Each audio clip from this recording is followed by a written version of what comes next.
Cek.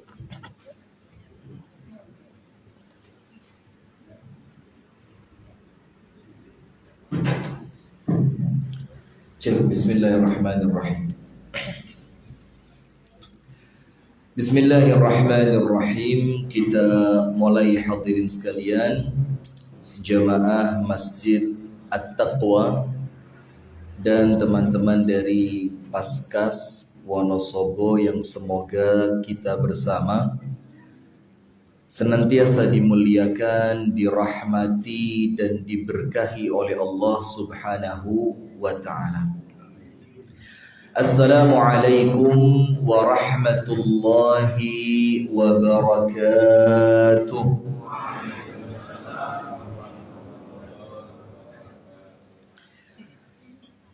Bismillahirrahmanirrahim. Alhamdulillahi rabbil alamin. Assalatu wassalamu ala ashrafil anbiya'i wal mursalin, Nabiyyina wa maulana Muhammadin wa ala alihi wa sahbihi ajma'in. A'udzu billahi minasy syaithanir rajim. Ya ayyuhalladzina amanu taqullaha wa antum muslimun. Allahumma anta rabbi la ilaha illa anta khalaqtani wa ana 'abduka wa ana 'ala 'ahdika wa wa'dika mastata'tu.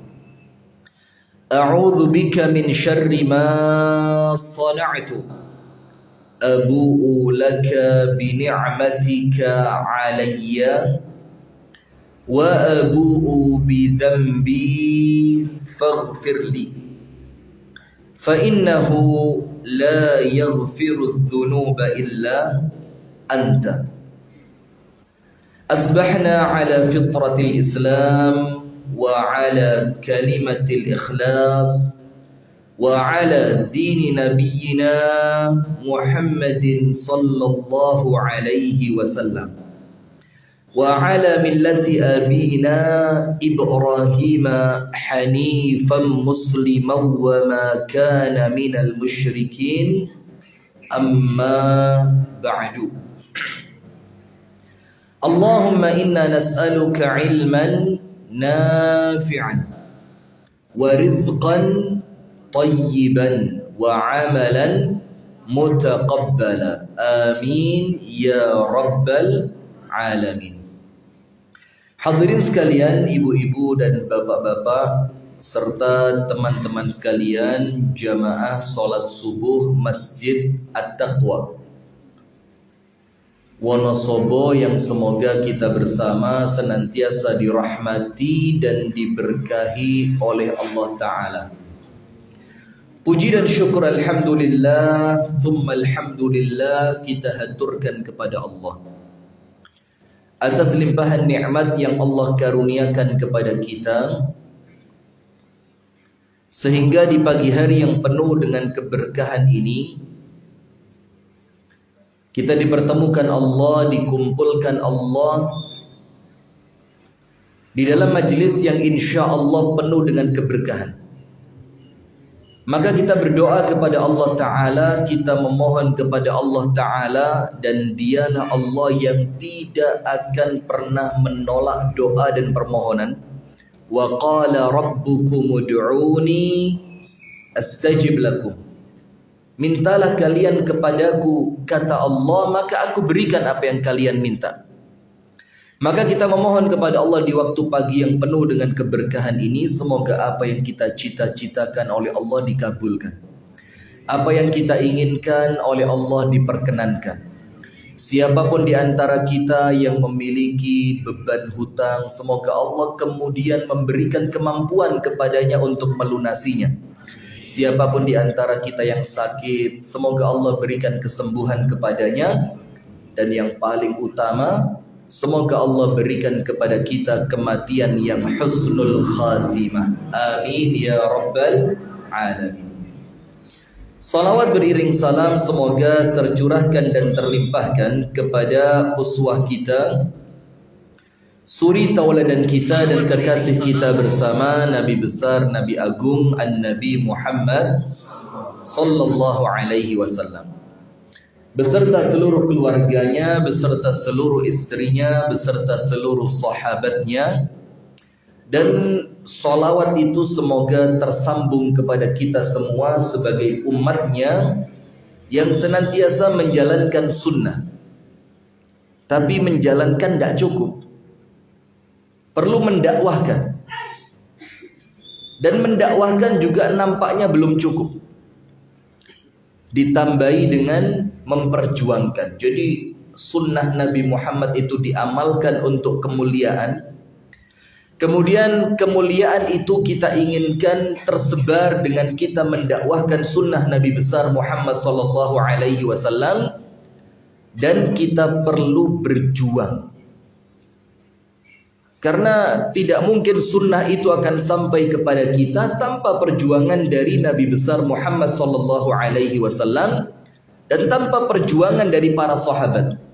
Maka karena itu merupakan sunnatullah, tidak akan ada tersebarnya suatu kebaikan tanpa perjuangan. Maka kita amalkan sunnah, kita dakwahkan sunnah, dan kita perjuangkan sunnah Nabi besar Muhammad sallallahu alaihi wasallam.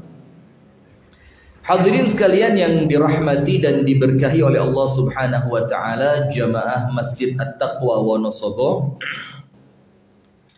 Ketika kita berbicara tentang waktu subuh, maka saya akan awali dengan dua ayat Al-Quran dan ketambahan dengan satu keberkahan ayat yang panjenengan baca tadi, ketambahan materi saya, alhamdulillah, matur suwun. Jadi saya dapat tambahan amunisi dengan ayat yang dibacakan oleh imam kita tadi. Jazakumullah khair. Wah, ini mantap. Saya kalau dapat teh panas gini ceramah bisa sampai jam 10. Ya, Bapak diambil lagi tehnya. Terima kasih, jazakumullah khair. Ayat yang pertama dan ayat yang kedua ini sumpah dari Allah Subhanahu wa taala. Dan di dalam ilmu tafsir itu dikatakan ketika Allah bersumpah dengan sesuatu, maka itu menunjukkan keagungan, kemuliaan, dan kebesaran sesuatu yang oleh Allah digunakan untuk bersumpah. Itulah kemudian kenapa kita tidak boleh bersumpah kecuali dengan nama Allah. Karena sumpah itu mengandung kemuliaan dan keagungan. Sesuatu yang kita agungkan, kita muliakan, itulah yang kita gunakan untuk apa? Bersumpah.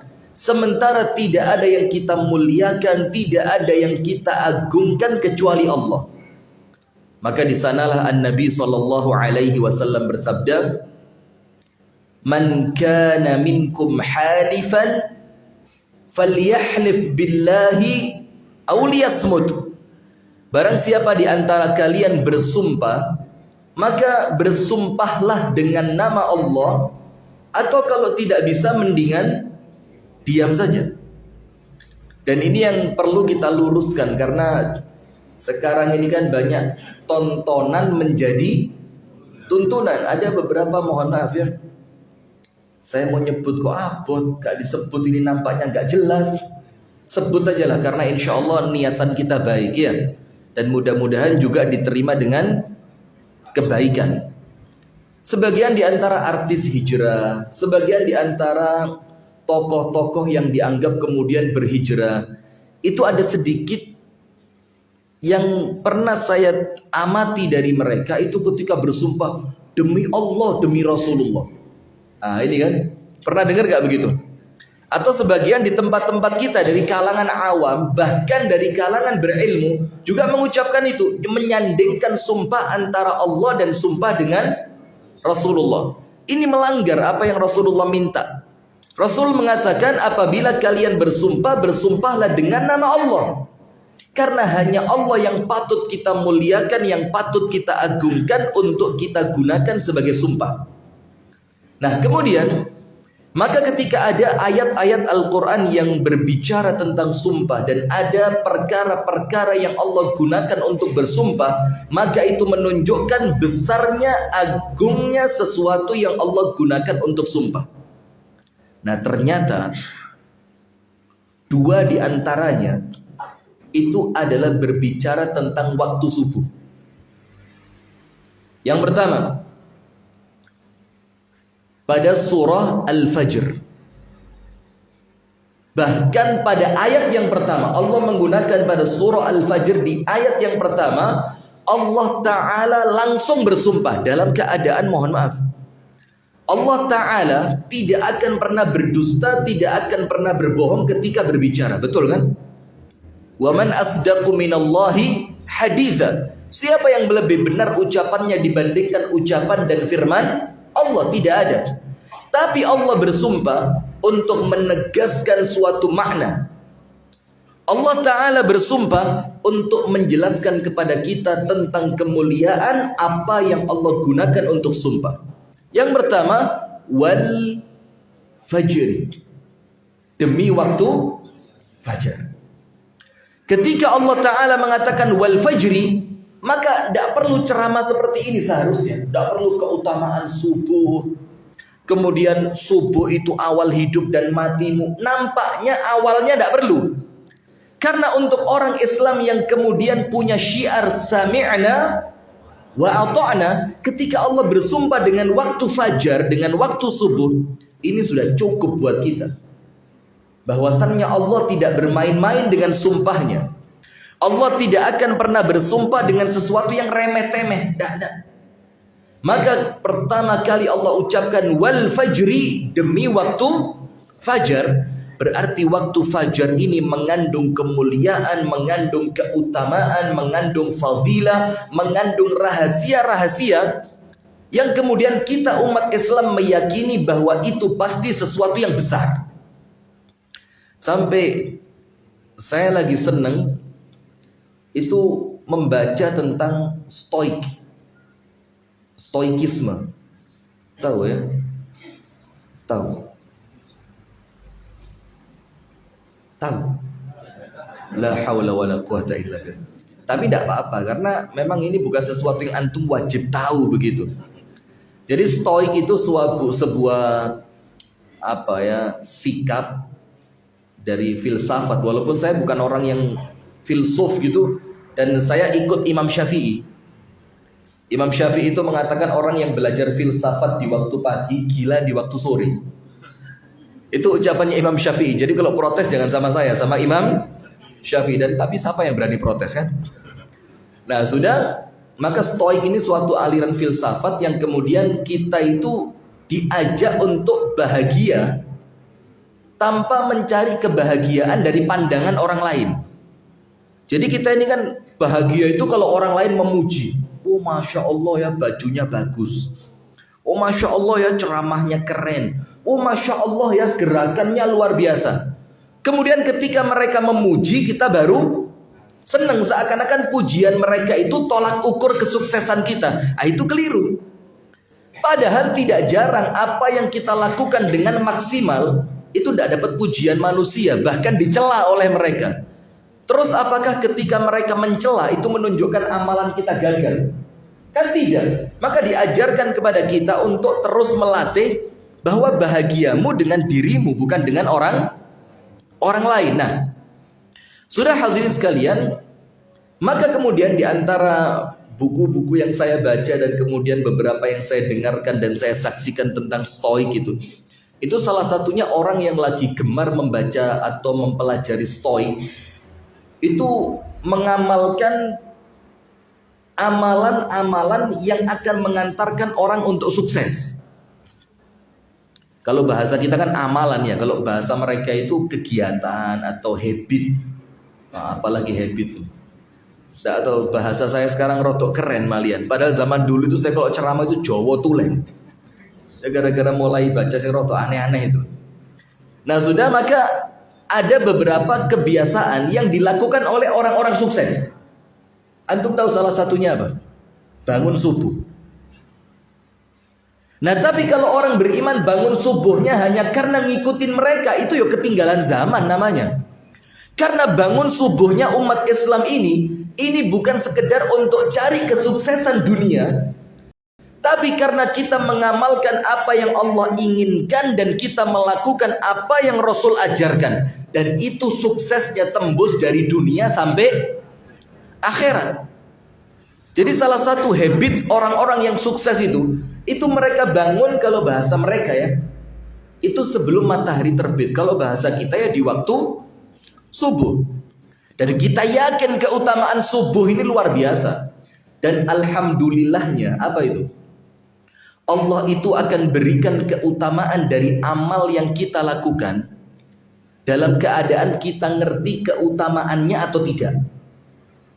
Dalam keadaan apa? Kita ngerti keutamaannya atau tidak. Itu karena Rahman dan Rahimnya Allah, karena kebaikannya Allah, karena Allah tahu tidak semua orang itu mengerti keutamaan dari amal yang mereka lakukan. Karena di dalam agama Islam ini kalangan awam itu ya bukan berarti bodoh loh ya. Hati-hati, jangan disamakan antara kata awam dan orang bodoh. Orang awam itu yaitu yang mereka yang mencukupkan diri mempelajari perkara-perkara yang wajib. Salat, zakat, puasa, haji, tentang syahadat. Kemudian untuk urusan yang lain mereka itu taklid kepada para ulama. Taklid itu apa? Yus manut gitu loh ya, manut, ngikut kepada para ulama. Nah, untuk kalangan awam itu tidak dituntut mereka ngerti sampai sedetail-detailnya apa keutamaan subuh. Ngerti bagus, tidak ngerti ya tidak apa-apa, dan Allah tahu itu. Maka Allah tidak menuntut kita untuk ngerti perkara-perkara kecil yang detail dalam urusan agama. Tapi kalau kita amalkan, Allah kasih keutamaannya. Salah satunya mengenai keutamaan waktu subuh. Itu yang pertama, wal fajri. Yang kedua, ini lebih keren. Allah Ta'ala ketika bersumpah dengan waktu subuh ini, itu Allah Ta'ala mengkaitkan antara subuh, waktu subuh itu dengan nafas. Dengan apa? Nafas. Nafas itu kan ciri khas orang yang masih hidup kan. Bahkan kadang-kadang kalau ada orang pingsan gitu ya, itu kita letakkan jari kita di mana? Di hidungnya. Untuk apa? Buntoni. Tambah mati ya. Untuk apa? Untuk merasakan adanya nafas yang keluar. Kalau tangan kita, jari kita yang diletakkan di depan hidungnya itu masih terasa hembusan nafas yang keluar, kita bilang, oh belum meninggal, masih hidup. Ini kalau orang sakit itu masih koma, belum titik. Tahu enggak filosofi kenapa orang yang enggak sadar di rumah sakit dibilang koma? Ya gara-gara belum titik gitu. Kalau sudah titik enggak masuk ruang ICU, masuk peti mati nanti.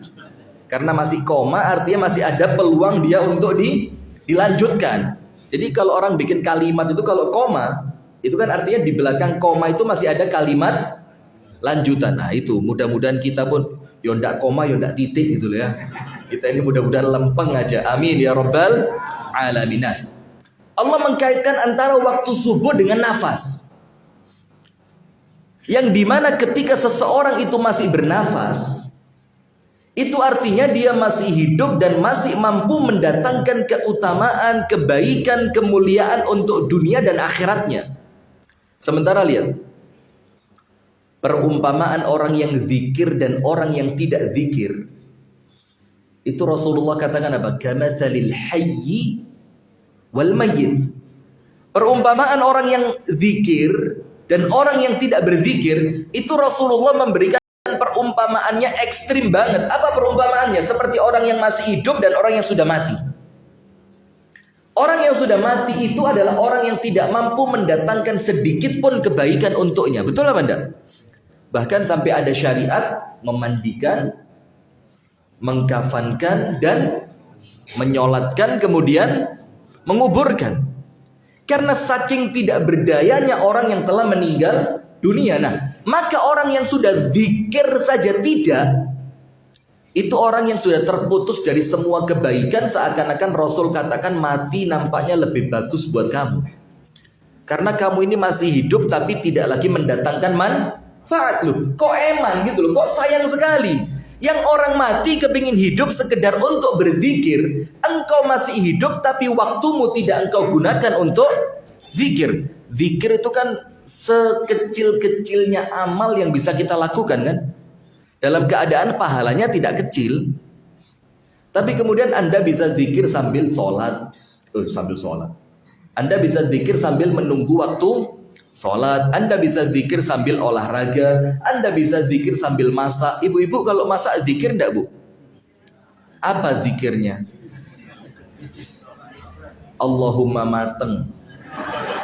Apa, Bu, zikir panjenengan kalau sedang masak? Yo macam-macam kan? Yo bisa jadi istighfar, bisa jadi sholawat Nabi, bisa jadi kita mengucapkan tasbih. Nah, maka sambil masak pun kita bisa mendapatkan kebaikan dengan zikir tadi. Nah, zikir ini kalau sudah ditinggalkan, Nabi Muhammad mengatakan Anda sama seperti orang mati. Nah, artinya tidak ada lagi kemanfaatan, tidak ada lagi kebaikan, tidak ada lagi pahala, tidak ada lagi kemuliaan yang bisa Anda raih sudah. Nah, sementara waktu subuh ini itu identik dengan orang yang masih mampu mendatangkan kebaikan untuk dirinya. Maka apa Allah katakan dalam surah At-Takwir? Was-subhi idza tanaffas. Idza tanaffasa. Dan waktu subuh Allah bersumpah lagi, dan demi waktu subuh idza tanaffas, ketika dia mulai bernafas. Artinya apa? Awal kehidupan yang itu identik dengan nafas, itu Allah kaitkan dengan waktu subuh, yang seakan-akan orang kalau subuhnya sudah ketinggalan, dia sudah tidak bernafas lagi sudah. Was-subhi idza tanaffas, dan waktu subuh itu bernafas, seakan-akan Allah katakan waktu subuh inilah awal nafasnya kalian, waktu subuh inilah adalah awal kemuliaan kalian, awal kehidupan kalian. Maka doa bangun tidurnya apa? Alhamdulillahilladzi ahyana, segala puji bagi Allah yang telah menghidupkan kami. Bersyukur kembali kepada Allah. Ba'dama amatana, setelah sebelumnya engkau ya Allah mewafatkan kami. Wa ilaihin nusyur. Coba lihat. Ternyata optimisnya orang beriman di waktu bangun tidur. Cek, ini bisa antum jadikan quotes. Saya juga baru kepikiran ini tadi, Masya Allah. Ini wajah-wajah orang beriman ini membawa inspirasi. Sahabat-sahabat yang super itu. Begitu ya. Jadi ketika kita bangun tidur, optimis itu bukan dibangun untuk dunia. Kita dengar kadang-kadang bangun tidur tuh langsung mikirnya apa? Siapa yang hari ini bakal saya makan gitu. Bukan lagi hari ini saya makan apa, bukan.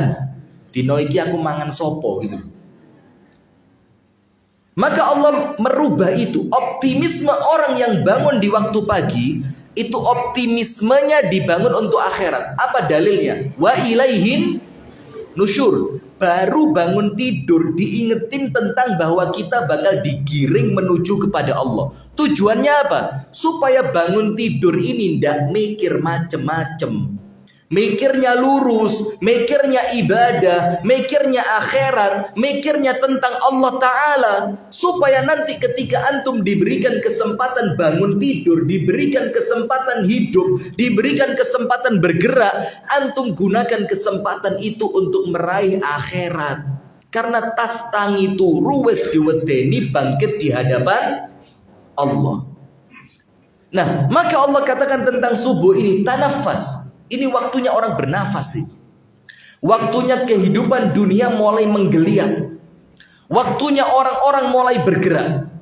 Itulah kenapa orang-orang yang tidak bangun sampai adzan subuh, itu Rasulullah katakan apa? Dia itu menjadi toiletnya setan. Betul apa enggak? Antum pernah tahu hadisnya kan? Jadi ketika manusia itu tidur, oleh setan diikat berapa ikatan? 3. Saya mau tanya, jenazah yang antum kafani itu ikatannya berapa? Yus podo.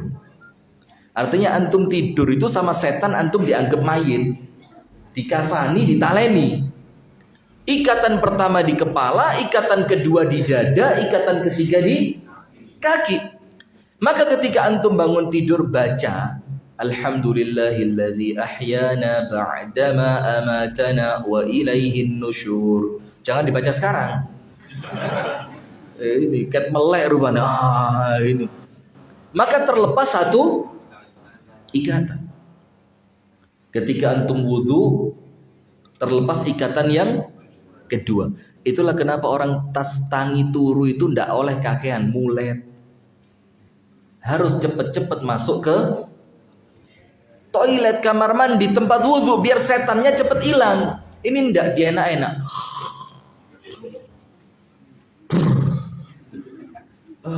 Mulet, kita kira mau bangun, ternyata mulet blak. Geblak mana? La haula wala quwata illa billah. Ini sejenis dengan orang yang alarm di handphonenya itu ada snooze. Ngerti snooze? Ditunda. Alarm bunyi, ting dung dung ding dung dung, bangun. Ada ditawari sama handphone yang kayak setan ini. Tunda selama 10 menit. Apa Anda kira setelah ditunda 10 menit bakal lego turu nih? Ora blas. Nanti matiin lagi setelah 10 menit. Tunda 10 menit sampai jam 8 isuk tunda terus. Turumu gak enak, subuhmu hilang. Karuan gak usah masang alarm menisan ya wis. Kalaupun ketiduran punya udzur. Maaf ya Allah, udzur syar'i keturun. Tapi udzur syar'inya itu diancang-ancang mulai malam. Ini ngawur ini namanya ya. Nah sudah. Maka ikatan yang kedua akan hilang ketika bang kita berwudu. Dan ikatan yang ketiga akan hilang ketika kita mendirikan sholat. Itulah rahasianya. Kenapa orang yang bangun subuh, wudu, sholat, itu orang yang hidupnya paling semangat. Itu orang yang punya energi positif untuk kembali menghasilkan karya, kembali menghasilkan kebaikan sampai dia tidur kembali. Karena dia mengawali harinya dengan kebaikan. Orang-orang kaya itu, yang orang-orang itu bukan Islam, tidak ngerti Pak apa yang kita sampaikan ini. Tapi mereka mempelajari bagaimana tubuh saya bisa menghasilkan semangat. Ternyata mereka mulai cek, kalau saya bangun jam 7 semangat saya kurang. Saya bangun jam 10 pagi tambah gak semangat sama sekali. Ketika saya bangun sebelum matahari terbit, kok nampaknya semangat itu muncul. Dan kita yang muslim diajari oleh Allah Ta'ala, diajarkan oleh Nabi Muhammad semenjak dulu, tapi kita tidak faham-faham. Kan begitu. Nah, maka dikatakan oleh Allah Ta'ala, was-subhi idza tanaffas.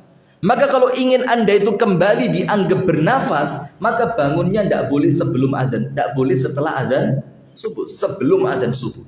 Maka dibilang sama Rasulullah, dan orang yang terbangun ketika adzan subuh, adzan loh. Dan ada yang tidak bangun sampai selesai adzan loh. Dan ada yang tidak bangun sampai selesai orang pulang dari masjid loh. Artinya ini lebih totalitas gitu. Jadi Allah itu tidak senang orang setengah-setengah itu. Yang totalitas, turu menisan yang sampai jam 10 gitu. Totalitas, masuk nerakanya itu malaikat tidak bingung. Neraka, tapi kok gak pantas. Surga tapi gak subuhan gitu. Jadi jangan bikin malaikat bingung. Sudah, ringankan tugas malaikat itu. Yang totalitas itu. Ketika ada orang Islam yang kafah, maka kalau mau jadi munafik, munafik yang kafah. Totalitas. Ya enggak ya, bercanda ini, astagfirullah. Nanti dikira serius. Oh kata Ustaz Rifki tadi kalau totalitas itu ya sampai jam 10. Terus saya mau tidur. Antum mau masuk neraka kan? Nah sudah. Maka hadirin sekalian, di waktu subuh ini Allah kaitkan dengan apa? Wasubhi idza tanaffas. Maka kalau mau jiwa kita ini hidup dengan nafas yang ditiupkan oleh Allah, dengan semangat akhirat, wa ilaihin nusyur, tangi turu dielingno akhirat, maka subuhnya itu harus semangat. Jangan sholat subuh itu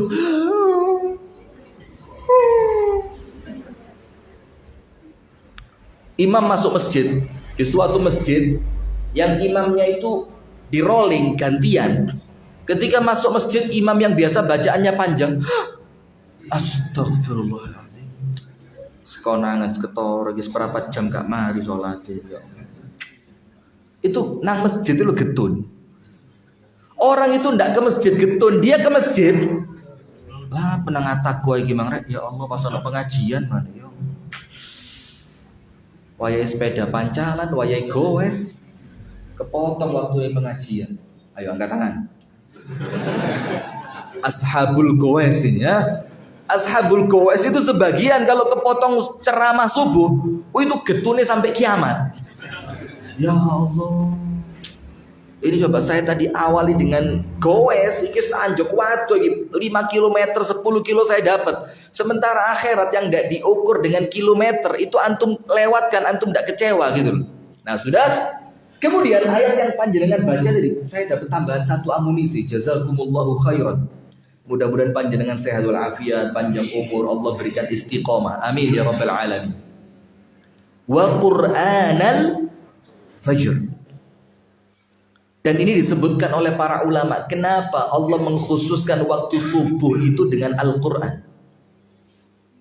Antum tahu tempat-tempat pondok pesantren tahfidz Quran, itu waktu untuk hafalan yang paling favorit waktunya kapan? Subuh. Saya dulu waktu masih sekolah itu tidak pernah belajar, tapi memang gawanan pinter ya bedo ya. Oh ini latihan sombong, tak boleh. Saya kalau sekolah dulu males belajar itu males. Antum tuh kalau mau zaman dulu kan Eptanas ya, yang seangkatan sama saya, yang seangkatan kelahiran tahun 90-an. Loh. Mulai suudon. Ini waktu pagi sudah suudon, rusak sampai bengi rusak terus ini. Lah, antum kira umur saya berapa? 17. Matur suwun, masya Allah. Saya seneng yang model begini. Mas Yogoro tapi nyemangati. Jadi bohong Anda itu nyemangati. Terus bohong Pak ya. Alhamdulillah. Nah sudah. Zaman dulu kalau mau Eptanas, mau catur bulan, ujian catur bulan gitu kan, itu belajarnya itu bangun subuh, cepet-cepet berangkat ke masjid, pulang dari masjid buka buku. Nanti ujian, gurung sempet lali. Kalau bacanya tadi malam, terus kita tidur mimpi buruk, itu yang kita baca tadi malam hilang semua itu. Sing eling diuber-uber ulo tindian kayak selambaan, tangi menggos-menggos. Nanti ujian susah. Nah maka belajarnya itu di waktu subuh tadi. Dan itu subhanallah, otak kita ini sedang enak-enaknya. Maka antum saya ceritai satu ya. Saya punya satu guru. Itu mungkin di antara antum sudah ada yang kenal dan mungkin yang lain juga belum kenal, tapi ini nanti antum cek di Google atau YouTube insya Allah keluar, yaitu Al-Ustadz Sufyan Nur Al-Makki Al-Marbu Al-Banjari Al-Hafidh. Itu beliau lahirnya di Mekah, maka dibilang Al-Makki, tapi silsilah keluarga beliau itu orang Banjarmasin, Al-Banjari. Al-Marbu dari daerah Marbu. Itu beliau ada kesempatan ngajar di pondok kakaknya. Kakaknya ini ulama luar biasa. Tapi hebatnya apa? Di Indonesia tidak terkenal, di Malaysia terkenalnya luar biasa. Padahal orang Indonesia asli terkenalnya di Malaysia, yaitu Syekh Nuruddin Al-Marbu Al-Banjari Al-Makki. Nah, itu Ustadz Sofyan ini dapat giliran untuk ngajar di pondok kakaknya. Dalam keadaan Ustadz Sofyan juga punya pondok.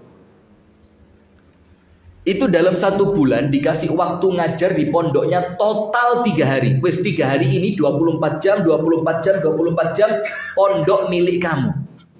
Antum tahu apa? Kurikulum jam belajarnya dirubah, diwalik total. Sekolahnya jam berapa? 12:30 malam sampai jam 8 pagi. Itu jam sekolahnya. Coba ya SMP Muhammadiyah kita bikin begitu. Nanti dibilang ini, wah ini titisan dari KKN Desa Penari ini nampaknya ya. Kok sekolah angker banget, sekolah jam 1 malam ini. Itu sekolahnya dimulai jam berapa? 12:30 malam sampai jam 8 pagi. Setelah itu bebas, olahraga, tidur, nyuci, makan sakarepmu. Bukan ngurangi jam tidur ini, cuma memindahkan waktu tidur. Kemudian saya tanya sama beliau, Ustadz, nampaknya kok nggak lazim ya, sekolah malam itu kan nggak lazim. Apa filosofinya? Beliau bilang ada dua. Yang pertama keutamaan sepertiga malam yang terakhir. Yang kedua keutamaan waktu subuh. Dan itu keutamaan yang tidak boleh ditinggalkan oleh penuntut ilmu dan para aktivis Islam. Lucu loh Pak, mohon maaf loh ya. Aktivis Islam ini, entah itu Paskas atau yang lainnya, tidak sholat tahajud, itu aduh pret banget itu. Iya. Iya, terus kekuatan antum dapat dari mana? Ketika Allah turun ke langit dunia, antum tidur. Ketika Allah sedang obral, siapa yang minta aku beri, siapa yang berdoa aku kabulkan, siapa yang minta ampun aku ampuni, antum ngorok. Paduan suara ini. Kan tidak lucu. Maka yang pertama beliau bilang, tidak pantas seorang santri, seorang penuntut ilmu, seorang hafidz Al-Quran, itu ketika Allah turun ke langit dunia, dia sia-siakan kesempatan itu. Seakan-akan dia tidak butuh pertolongannya Allah. Seakan-akan dia tidak butuh apa yang Allah berikan dari rahmatnya, keutamaannya, terkabulnya doa, diberikannya permintaan, diampuninya dosa. Yang kedua, keutamaan waktu subuh. Dan subhanallah, ternyata 3 hari ketika jam belajar itu dibalik, itu santrinya lebih keren, lebih hebat, lebih masuk, lebih cerdas. Ayo, kapan di pondok kita dilakukan ini? Bismillah dipakai. Yo, ndak harus 1 bulan full kan? Minimal dicoba sebulan 1 hari. Atau kalau nanti mulai meningkat 1 pekan 1 kali. Karena memang yo ndak lazim kalau malam bangun terus itu kan ndak lazim. Karena Allah katakan waktu malam itu apa? وَجَعَلْنَا اللَّيْلَ لِبَاسًا وَجَعَلْنَا النَّوْمَ سُبَاتًا وَجَعَلْنَا اللَّيْلَ لِبَاسًا. Malam itu tempat untuk kita istirahat. Tapi antum tahu, di Amerika itu ada lembaga khusus meneliti urusan tidur. Kita orang bangun aja tidak diteliti. Amerika itu orang tidur diteliti, kita wong tangi gitu. Gak diteliti di sing angop, di sing mangap, di sing merem, di sing ngantuk, di sing senden, itu tidak diteliti. Sementara di Amerika tidur diteliti.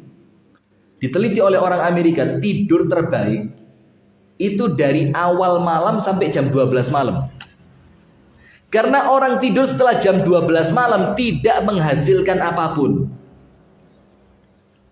Dan itu penelitiannya ilmiah, tidur setelah jam 12 malam atau melanjutkan tidur melewati jam 12 malam tidak menambahkan apapun. Karena imunitas yang terbentuk ketika kita tidur itu dibentuknya mulai awal malam sampai jam 12. Kemudian enzim-enzim di tubuh kita itu diperbaiki, sel-sel syaraf itu diperbaiki, itu dari awal malam sampai jam 12 malam. Dan itu betul tidak yang diajarkan Rasulullah? Betul, Rasulullah bilang apa? Membenci tidur sebelum isya. Sebelum isya artinya ba'da sholat maghrib, itu dibenci, makruh. Dan membenci berbicara setelah isya. Maka tidak boleh begadang ba'dal isya, itu tidak boleh, kecuali untuk 3 perkara. Ini yang ahli begadang, ahli kopi. Anak kasih kunci buat antum ya. Jadi di kafe kita itu tulis, boleh ngopi dengan 3 ketentuan. Boleh begadang dengan 3 syarat. Nomor 1, begadang untuk ilmu, boleh. Dan banyak para ulama itu ba'dal isya itu diskusi ilmu, dan mereka tidak keroso kalau duduknya sudah lama kecuali setelah terdengar adzan subuh. Antum bayangin. Dan itu tidak aneh. Itu tidak aneh.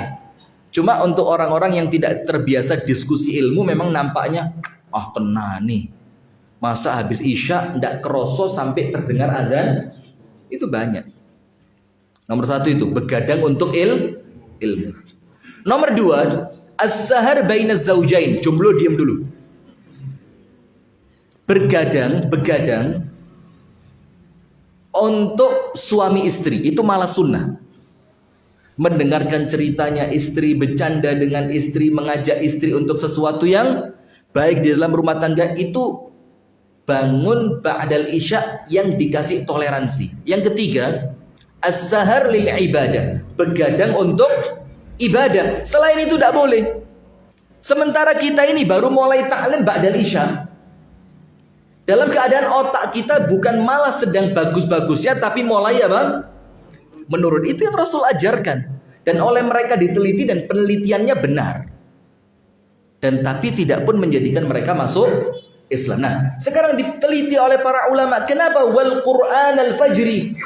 Inna Qur'an al-fajri kana masyhuda. Sesungguhnya waktu subuh itu ketika digunakan untuk baca Al-Quran, maka bacaan Al-Quran di waktu subuh masyhuda. Apa masyhuda itu? Disaksikan. Apa sih? Disaksikan itu kan nampaknya normatif banget ya. Apa? Arti kata bacaan Quran di waktu subuh itu dipersaksikan. Itu artinya apa? Yang bisa jawab saya kasih hadiah umroh. Loh, suudon enggak jadi. Antum dikasih umroh kok. Wah.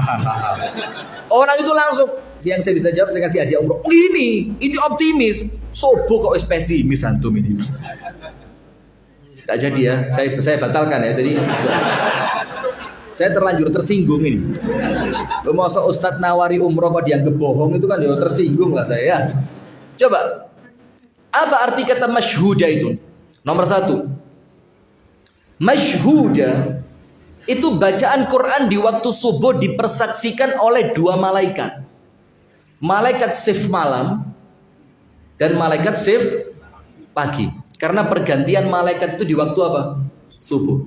Malaikat subuh ini berangkat kepada Allah untuk melaporkan orang-orang yang tadi malam tobat, untuk melaporkan orang-orang yang tadi malam sholat tahajud, untuk melaporkan orang-orang yang tadi malam membaca Al-Quran. Dalam keadaan ketika malaikat ini belum pergi ke hadapan Allah, Allah sudah kirimkan malaikat siang, sehingga malaikat malam dan malaikat siang itu sama-sama menyaksikan bacaan Al-Quran yang dibaca di waktu subuh. Itu arti pertama kata masyhuda. Inna Qur'an al-fajri kana masyhuda. Makna yang kedua, dipersaksikan oleh Allah, dipersaksikan oleh para malaikat-malaikatnya Allah. Orang yang baca Al-Quran di waktu subuh adalah orang yang akan meraih kemuliaan dunia dan akhirat. Siapa yang menjadi saksinya? Tidak macam-macam, Allah dan para malaikat. Nah, itulah kenapa waktu subuh ini adalah awal hidup dan mati kita. Kalau subuhnya lewat, sudah lewat semuanya.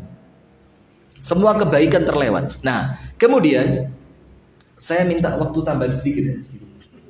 1 jam aja. Kaget tak bel, sedikit 1 jam. Terus kadung mantu-mantu 1 jam. Begini. Antum tahu enggak? Insya Allah semuanya sudah tahu ya. Malaikat-malaikat Allah yang Allah turunkan di waktu pagi. Yang malaikat itu ada yang mendoakan orang yang infak untuk Allah gantikan infaknya dengan kekayaan. Dan malaikat yang lain mendoakan orang yang tidak berinfak di waktu pagi dengan kebangkrutan. Ma min yaumin illa wa malakani yanzilan. Tidaklah ada di awal waktu pagi kecuali Allah turunkan 2 malaikat. Malaikat yang pertama berdoa, Allahumma a'ti munfiqan khalafa. Dan ini ayat tentang apa? Barang siapa yang bersedekah, fahuwa yukhlifu. Khalafa fahuwa yukhlifu. Allah yang ganti langsung. Jadi sementara Allah itu punya sifat apa? Idza a'ta adhash. Allah itu ketika memberi, maka pemberiannya Allah itu dahsyat. Bikin orang yang dikasih itu apa? Kaget. Dan itu perlu kita tiru, Pak. Kalau ngasih orang itu jangan sesuatu yang kemudian oh nggih matur suwun. Sing dikei itu tidak merasa pemberian antum itu bermakna. Ya walaupun orang memberi itu kan sukarela ya, sesuai dengan kerelaan hati, sesuai dengan kemampuan juga. Tapi perlu sesekali kita kalau ngasih orang itu sampai kaget. Loh ini betul ente kasih kana. Beneran ini, sampai orang itu tidak yakin. Seperti antum mau tak kasih umroh tadi loh. Itu insya Allah pahalanya saya sudah dapat. Walaupun akhirnya antum meremehkan, akhirnya saya batalkan. Tapi pahalanya Allah sudah catat itu. Karena saya kepingin mengamalkan ini loh. Kayaknya orang itu ketika orang yang dikasih itu merasa apa? Kaget, tenang sampean gitu. Dan itu yang diamalkan sahabat Muhajirin ketika mereka pindah ke Madinah dari sahabat Ansor. Rumahnya diberikan. Bahkan dalam artian yang hiperbola ya. Dalam artian yang hiperbola itu sampai di antara mereka yang memiliki istri lebih dari satu. Itu sampai kalian tidak bawa istri. Coba, mana di antara istri saya yang kalian suka, saya ceraikan, selesai masa iddah kalian nikahi. Walaupun itu hiperbola saja ya kan, nampaknya tidak pantas lah mosok. Tapi itu kan syiar saja yang menunjukkan bahwa begitu besarnya apa yang mereka berikan untuk sahabat Muhajirin. Nah, itu malaikat yang pertama itu berdoa begini, Allahumma a'ti munfiqan khalafa. Ya Allah, ini keberkahan waktu pagi. Tanafas tadi. Tanafas itu kan artinya memulai kehidupan. Termasuk kalau Anda ingin sedekah Anda itu hidup dan kemudian berbuah besar. Tanaman itu kan yang berbuah tanaman yang hidup kan. Itu maka sedekahnya di waktu pagi. Kenapa? Yang pertama karena doanya siapa? Malaikat. Ya Allah, siapapun di antara hambamu yang pagi hari ini bersedekah ya Allah, maka jadikan sedekah itu sumber kekayaannya dia. Maka lihat nasihat ibu kita zaman dulu. Kalau punya warung, sebelum warungnya buka, bagi-bagi dulu. Maka nanti hasil warung hari itu akan Allah berkahi kan. Dalam keadaan ibu kita belum ngerti hadis ini. Tidak ngerti. Tapi itu filosofi yang muncul di dalam kehidupan mereka. Gemar berbagi. Kalau kita ndak, oh lek warungnya wis kadung tutup, segone gak entek baru dibagi. Besok didoain sama tetangganya, mudah-mudahan meneh gak entek mana kayak tum-tum. Ayo iya manda. Ini kalau berbaginya ketika warung tutup, coba berbaginya di waktu pagi. Tetangganya doain, ya Allah, belum tentu loh dagangannya laku, sudah mau berbagi. Maka mudah-mudahan ya Allah pekerjaannya berkah. Masya Allah, itu yang pertama. Didoain malaikat sedekah pagi itu oleh Allah digantikan dengan kekayaan. Terus yang kedua, kenapa sedekah pagi itu begitu bagus? Anda tak cerita nih, tapi jangan salah paham ya. Ini bukan saya sombong ya, tapi kita berbagi cerita saja. Saya punya kakek zaman dulu. Itu kan adik-adiknya perempuan. Dalam keadaan di zaman itu tahun 60, tahun 70 itu ekonomi tidak semudah sekarang. Berat gitu ya. Itulah kenapa kita fahami. Ketika orang tua kita sebagian tidak bisa baca Quran, kita faham. Kenapa? Karena jangankan belajar ngaji, golek mangan ae wis anget. Betul tidak orang-orang zaman dulu itu? Sekarang ini Masya Allah ngaji itu di mana-mana. Tapi lihat keberkahan hidupnya. Walaupun mereka tidak bisa ngaji, hidupnya berkah. Anak-anaknya jadi kayak kita-kita ini sekarang. Kenapa? Karena sedekah pagi itu. Kenapa begitu luar biasa? Karena di waktu pagi lihat ada ibu-ibu yang bingung. Ya Allah, tidak punya uang untuk belanja. Ketika antum berikan sedekah antum di waktu pagi, itu menutupi kegelisahan mereka.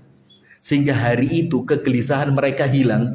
Dan orang yang menghilangkan kegelisahannya orang beriman, Allah hilangkan kegelisahannya dia dunia dan akhirat. Ada orang tua di rumah yang ketika waktu pagi itu, ya Allah anakku mau sekolah, tidak punya uang saku.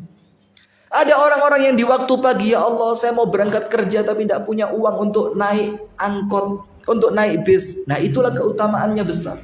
Sementara malaikat yang lain mengatakan apa? Allahumma a'ti mumsikan. Mumsik itu apa? Gegem. Ya Allah, jadikan untuk orang-orang yang pagi hari ini menggenggam hartanya talafa. Talaf itu apa? Bangkrut. Maka sampai dikatakan di dalam riwayat athar, itu kalau bumi ini diinjak dan dilewati oleh orang yang pelit, ini bumi jawab doanya malaikat. Malaikat kan bilang orang yang pelit pagi-pagi tidak mau sedekah, bikin dia bangkrut. Itu bumi mengaminkan. Apa kata para ulama di dalam asar-asarnya para sahabat itu? Bumi itu kalau ada orang pelit lewat, itu rasanya kata bumi, aku ini kepingin retak saja. Retak. Kemudian aku telan itu orang yang pelit itu. Tak leke menisan. Wong urip kalau manfaati. Mendingan dia mati jadi rabuknya untuk tanaman ini. Ya kan kalau dia meninggal, iya menjadi rabuknya tanaman kan. Ada unsur hara segala macam. Daripada untuk manusia antum tidak memberi manfaat, mendingan antum jadi manfaat untuk tanaman. Nah, itu bumi itu sampai kepingin meledak, kepingin meletek, kepingin bongkar dirinya untuk narik orang-orang yang pelit. Nah, kemudian yang ketiga, kenapa sedekah pagi, amal pagi itu begitu manfaat? Ceria, semangat, manfaat, sukses, hebat. Kenapa? Doanya Nabi Muhammad. Doanya siapa? Nabi Muhammad. Apa doanya Nabi Muhammad? Dan ini penutup. An-Nabi sallallahu alaihi wa alihi wa sahbihi wasallam bersabda di dalam doa untuk umatnya, Allahumma barik li ummati fi bukuriha. Ya Allah, berkahilah umatku di waktu pagi mereka. Saya mau tanya, yang berdoa siapa? Nabi Muhammad. Kira-kira kalau yang berdoa Nabi Muhammad, doanya oleh Allah diijabah atau ditolak? Diijabah. Maka itulah kenapa waktu pagi itu begitu menyenangkan gitu loh. Sampai orang-orang itu ketika berbicara tentang jalan keluar, itu salah satu di antara istilah masalah. Allah selesaikan masalahnya ketika dia bergerak di waktu pagi. Itu makna keberkahan dari orang yang punya masalah. Untuk orang yang berusaha, untuk orang yang bekerja, makna berkahnya itu Allah sukseskan pekerjaannya. Ada petani keluar sore? Ada petani keluar sore? Ini menanam masalah ini kalau keluarnya sore. Yang ditanam bukan optimisme, nanam apa? Masalah ini. Oh, tani kok metune sore. Dilihat lebih indah dibanding tanaman dilihat di waktu sore. Ya benda. Di waktu siang apalagi. Tanaman di waktu pagi itu nampaknya hijaunya seger banget. Apalagi ketika keluar apa? Embunnya, Masya Allah. Maka orang-orang yang sempat terkena ujian pecandu narkoba, itu kan salah satu yang mereka sesali, itu karena mereka tidak pernah melihat matahari terbit kan. Isu itu begitu menyeramkan untuk mereka. Kenapa? Tidak dapat berkahnya waktu pagi. Nah, maka untuk makna keberkahan untuk orang yang bekerja, Allah sukseskan pekerjaannya. Untuk orang-orang yang punya cita-cita, makna keberkahan di waktu pagi adalah Allah akan berikan apa yang dia cita-citakan.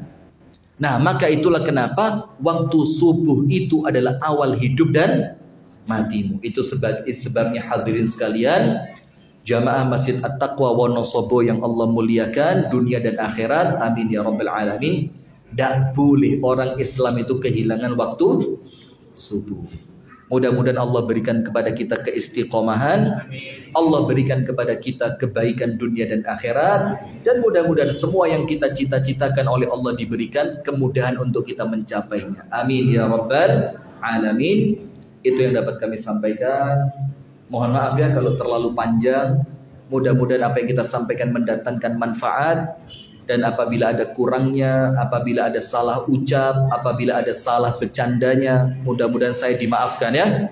Karena belum tentu setelah ini kita ketemu lagi kan. Karena manusia itu kan kemungkinannya dua.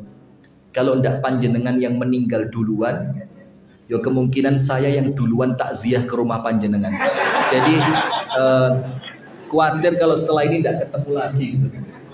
Maka minta maafnya sekarang saja ya. Jazakumullah khair. Kenapa ketawa? Ada yang salah? Apa ya? Kan betul ya? Kan meninggal itu kan cepet-cepetan saja. Kalau tidak cepetan panjenengan yang meninggal, ya cepetan saya yang takziah kan. Jadi, lah salah.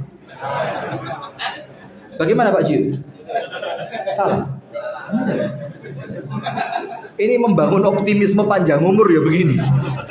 Kita tutup dengan doa kafaratul majlis.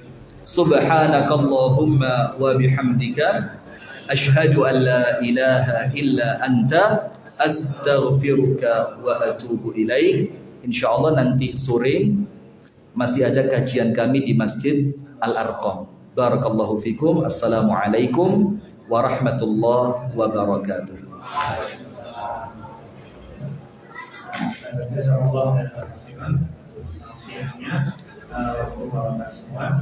Mungkin setelah ini selesai dulu ada sedikit sarapan dari masjid juga bisa melaksanakan sholat subuh bersama. Yang terakhir, semoga ini bukan yang pertama Ustaz ini ngisi di sini, dan juga bukan yang terakhir. Semoga ketika nanti beliau sholat dan melewati sini bisa mampir istiqomah ngisi kajian. Kurang lebihnya mohon maaf. Saya akhiri. Assalamualaikum warahmatullahi wabarakatuh. Waalaikumsalam.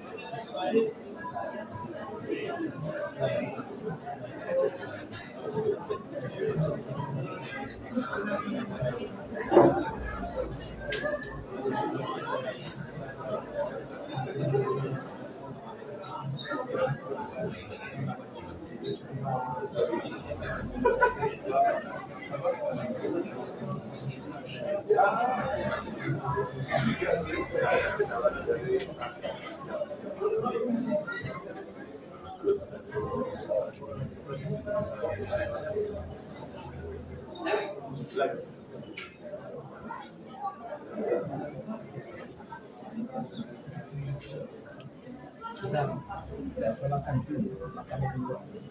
Itu juga apa yang apa itu?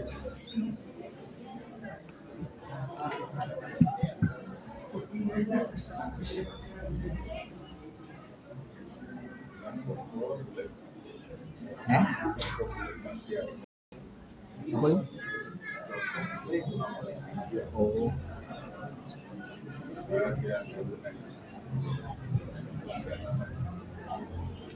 Kita jarang yang live subuh kan? Jarang banget. Ini dari Jakarta juga.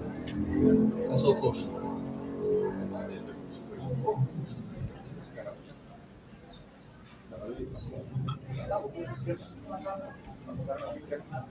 Bisa jadi Ahad.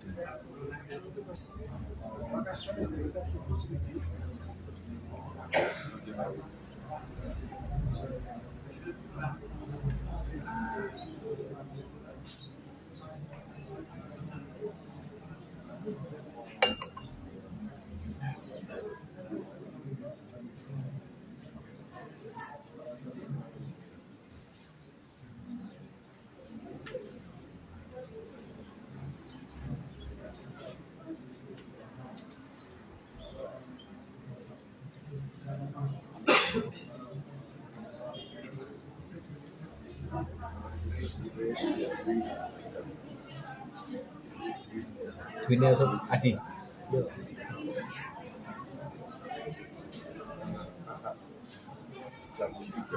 Ahad kemarin. Iki.